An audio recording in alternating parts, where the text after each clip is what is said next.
how are you? I I'm breaking the rules. It's called after the coffee and I have coffee, but it's 32 degrees here. So I'm just trying to keep warm. On Monday I talked about thinking out loud. There was a famous psychologist, Dr. Murray Banks, who used to say, he was asked basically, there's a fine line between genius and crazy. And geniuses are known to talk to themselves.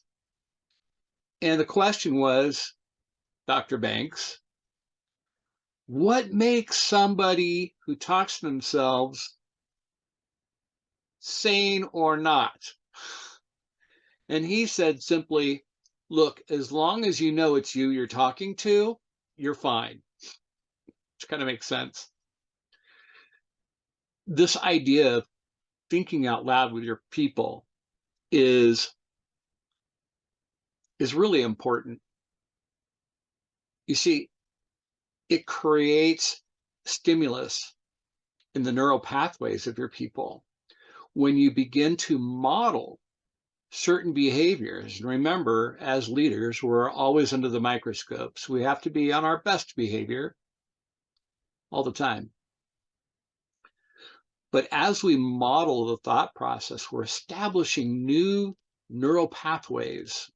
This is based on the concept, or not actually the concept, the proven neuroplasticity of the brain, that we can actually help mold those neural pathways by modeling behavior in front of our employees. And decision making is one of the critical thinking skills that are important to make our employees more autonomous, to make them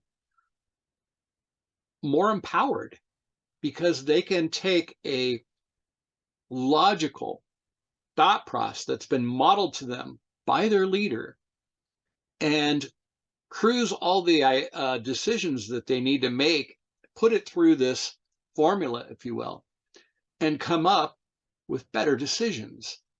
And it's been interesting because I've always modeled critical thinking in front of my people, whether it was problem solving, decision making, or planning. Those seem to be the three key critical thinking skills that we need to have to survive and thrive in our personal life and in our business life.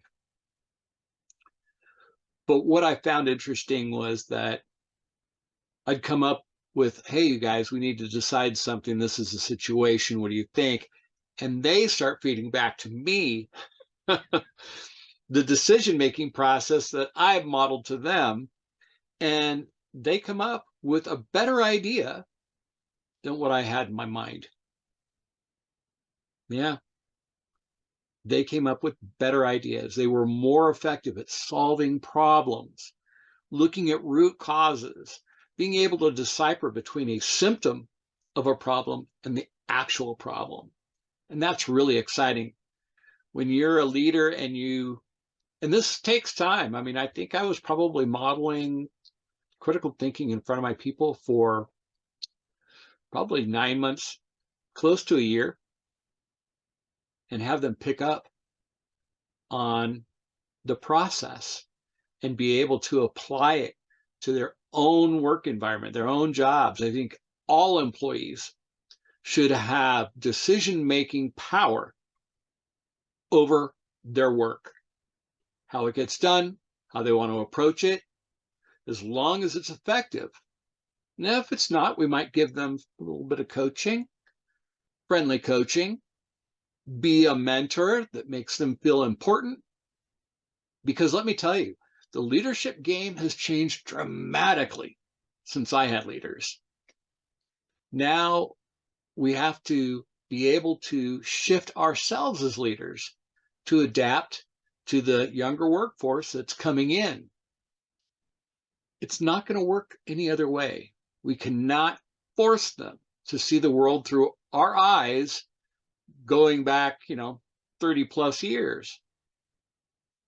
But this modeling is something that's really seemed to catch on for them. And taking particular interest in how they see things, asking them for their opinions, their own thoughts. Another amazing thing comes from this is that communication becomes more open, more genuine, more honest. Of course, we've got to make sure that when we're going through and we're modeling thinking out loud, our critical thinking, that we don't have a hidden agenda. We play it straight, allow people to ask questions.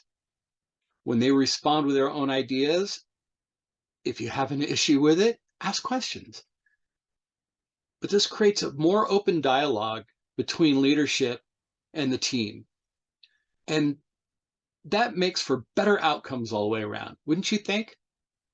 It absolutely has. I mean, the evidence of that has shown up in the years that I've used it. I think it's one of the tools that I've used that really has bred results that I was looking for by being able to grow others to become leaders so that I could move on and they would be fine.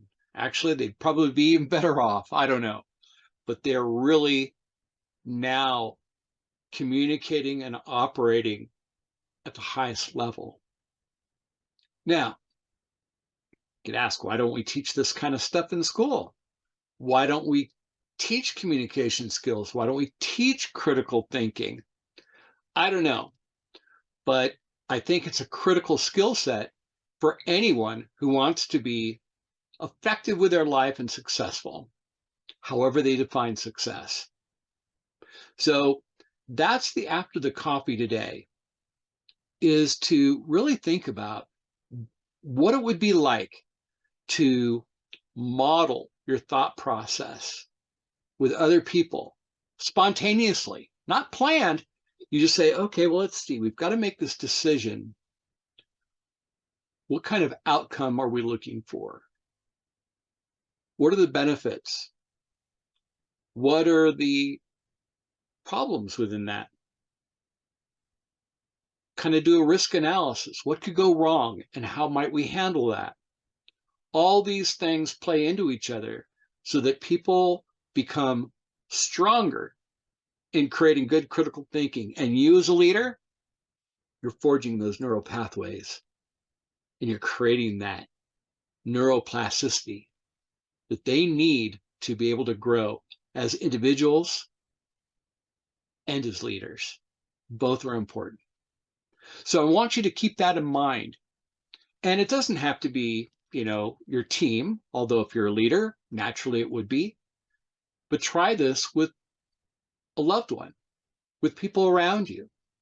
But you have to be aware of your own biases. That can be tough. So you're open and honest and sharing what's going through your mind as it's happening.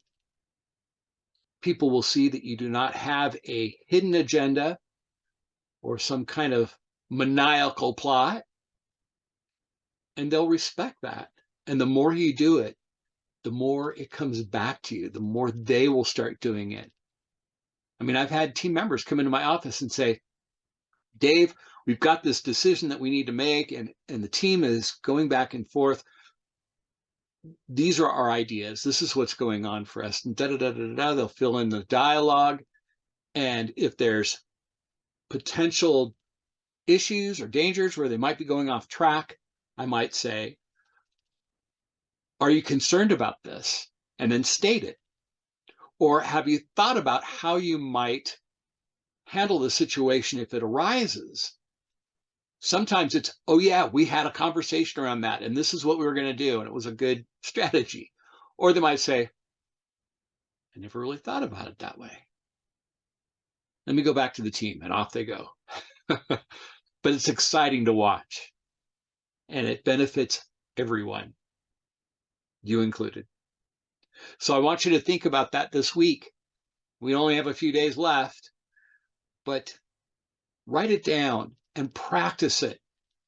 Your critical thinking skills will improve, and so will the skills of your people, your team.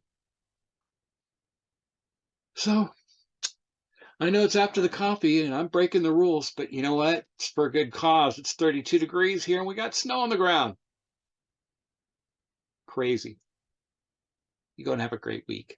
I look forward to seeing you Monday for our Monday Morning Cuppa Joe.